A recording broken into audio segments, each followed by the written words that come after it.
Honeymoon থেকে ফিরেই অসুস্থ কাঞ্চন শ্রীময়ী। নানা নাটকীয়তার পর চলতি বছরের 14ই ফেব্রুয়ারি বিবাহ বন্ধনে আবদ্ধ হন ভারতীয় বাংলা সিনেমার অভিনেতা কাঞ্চন মল্লিক ও শ্রীময়ী চট্টরাজ। বিয়ের প্রায় 6 মাস পর ২৬ বছরের ছোট্ট স্ত্রীকে নিয়ে মধু চন্দ্রিমায় যান কাঞ্চন। মধু চন্দ্রিমা থেকে দেশে ফিরেই অসুস্থ হয়ে পড়েছেন এই তারকা দম্পতি।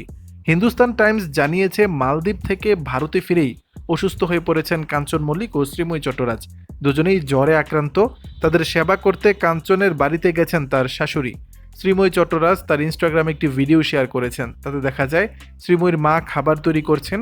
এই ভিডিওতে শ্রীময়ী বলেন, মেয়ের শরীর খারাপ শুনে মা এসেছে, কারণ দেশে ফিরেই আমরা জ্বর বাঁধিয়েছি। আমারও জ্বর, কাঞ্চনেরও জ্বর, মুখে স্বাদ নেই। তারপর থেকে মাকে বলছি এটা বানাও ওটা বানাও। মধু চন্দ্রিমায় মালদ্বীপে দারুণ সময় পার করেছেন অভিনেত্রী শ্রীময়ী ও কাঞ্চন।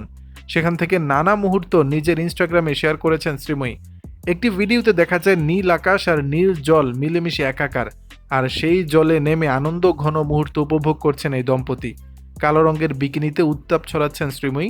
জলকেলির এই ভিডিওর ক্যাপশনে শ্রীময়ী লেখেন, বাতাসে ও প্রেম। দর্শক, বিষয়টি নিয়ে আপনাদের মতামত জানাবেন নিচের কমেন্ট বক্সে।